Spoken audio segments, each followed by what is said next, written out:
नमस्कार, मी सविता's किचन मध्ये तुम्हा सर्वांचं खूप खूप खूप मनापासून स्वागत। आज आपण जेवणाची चव वाढवणारी शेंगदाण्याची चटणी बनवणार आहोत। तर इथे मी 1 वाटी शेंगदाणे घेतलेले आहेत।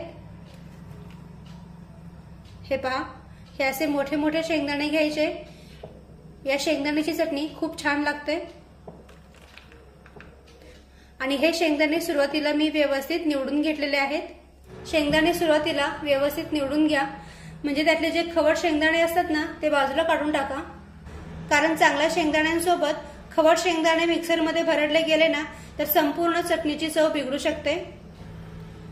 त्यामुळे हे पहा, हे असे जे खवट शेंगदाणे असतात ना ते बाजूला काढून टाकायचे।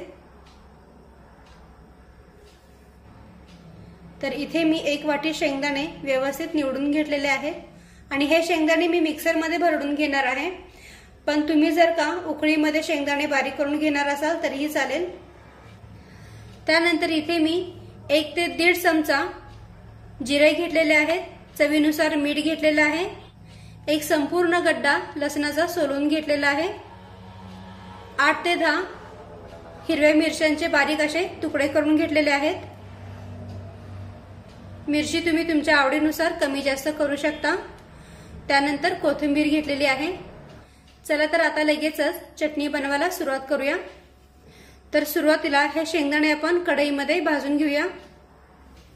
तर गॅसवर मी कढई गरम करायला ठेवलेली आहे। कढई छानपैकी गरम झालेली आहे। आता यामध्ये हे 1 वाटी शेंगदाणे भाजून घेऊया।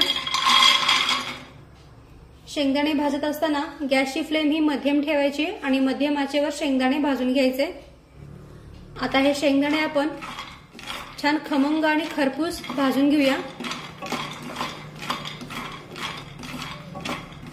शेंगदाणे भाजत असताना गॅसची फ्लेम ही मध्यमच ठेवायची, म्हणजे शेंगदाणे आतपर्यंत छान खमंग आणि खुसखुशीत भाजले जातात।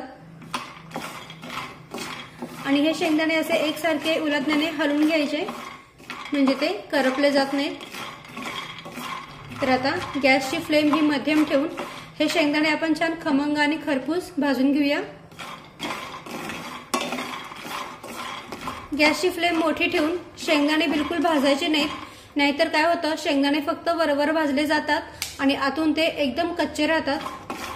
त्यामुळे गॅसची फ्लेम ही मध्यमच ठेवून हे सर्व शेंगदाणे भाजून घेऊया।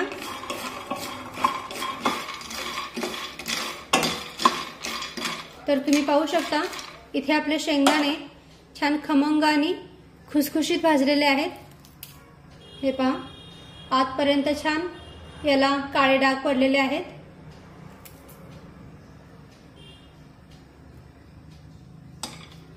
आता गॅस बंद करूया आणि हे शेंगदाणे मी एका ताटामध्ये काढून थंड करून घेते। आणि इथे आपले शेंगदाणे पूर्णपणे थंड झालेले आहेत। आता यांवरची जी साल आहे ती साल आपण काढून टाकूया।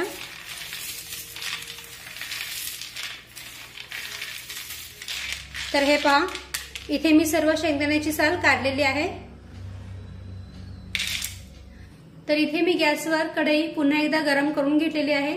आता या कढईमध्ये 1 मोठा चमचा तेल टाकूया।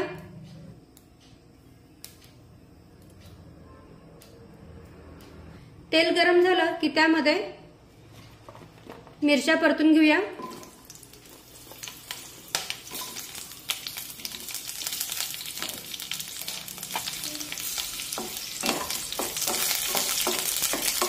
तर गॅसची फ्लेम ही मध्यमच ठेवायची आणि मध्यम आचेवर या मिरच्या परतून घ्यायच्या।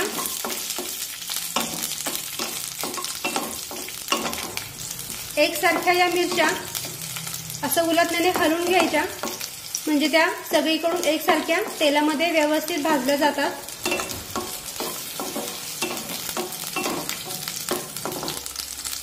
तर हे पहा, इथे आपल्या मिरच्या छानपैकी परतून झालेल्या आहेत। आता या थोड्याशा साईडला करून घेऊया आणि त्यामध्ये जिरे टाकून घेऊया।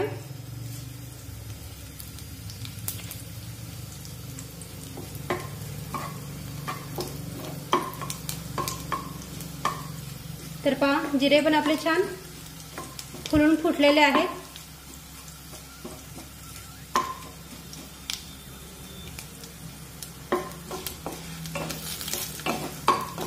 आता यामध्ये लसूण टाकूया आणि लसूण सुद्धा छानपैकी परतून घेऊया।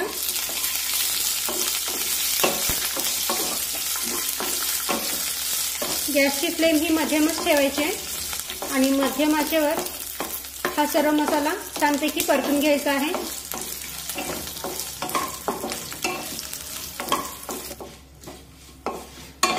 तर आता तुम्ही पाहू शकता इथे आपला लसूण सुद्धा छान तांबूस रंगावर भाजलेला आहे, हे पहा।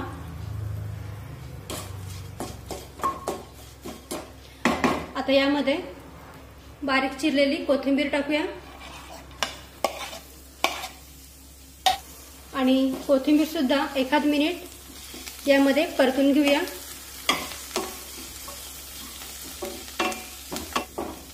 कोथिंबीरमुळे खूप छान सुगंध येतो या चटणीला। आता हा सर्व मसाला मी व्यवस्थित परतून घेतलेला आहे। आता गॅस बंद करूया आणि एका ताटामध्ये काढून पूर्णपणे थंड करून घेऊया। आणि आता हा मसाला पूर्णपणे थंड झालेला आहे। आता मिक्सरचं भांडं घेऊया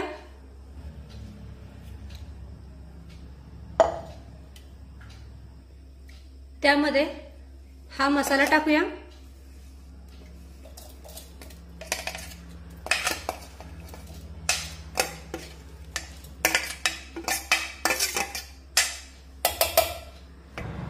त्यानंतर हे भाजलेले शेंगदाणे टाकूया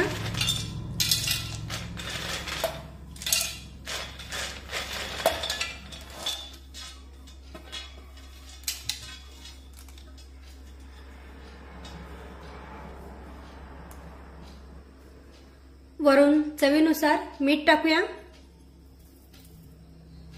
आणि आता मिक्सरच्या भांड्यावर झाकण ठेवूया आणि मिक्सर चालू बंद करत हे शेंगदाणे थोडेसे जाडसर भरडून घेऊया। तर हे पहा इथे मी शेंगदाणे मिक्सरमध्ये थोडेसे जाडसरच भरडून घेतलेले आहेत, तुम्ही पाहू शकता।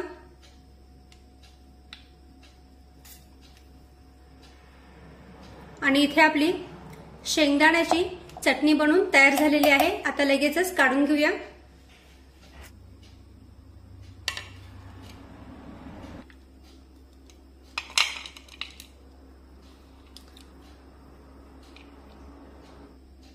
चटणीचा छान खमंग सुगंध येत आहे।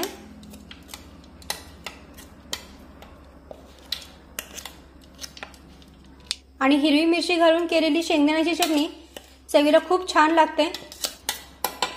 रंग पण तुम्ही पाहू शकता चटणीला खूप छान आलेला आहे।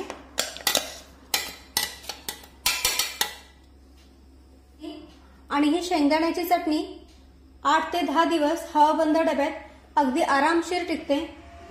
तुम्ही ही शेंगदाण्याची चटणी प्रवासामध्ये सुद्धा नेऊ शकता। जेवताना तोंडी लावण्यासाठी ही शेंगदाण्याची हिरवी मिरची घालून केलेली चटणी एकदा नक्की करून पहा। तुम्ही ही शेंगदाण्याची चटणी चपाती, भाकरी, पराठे किंवा थालीपीठांसोबत सुद्धा खाऊ शकता, खूप छान लागते। तर नक्की करून पहा आणि व्हिडिओ आवडला असेल तर व्हिडिओला प्लीज लाईक करा, शेअर करा आणि सबस्क्राइब करायला विसरू नका। थँक्यू।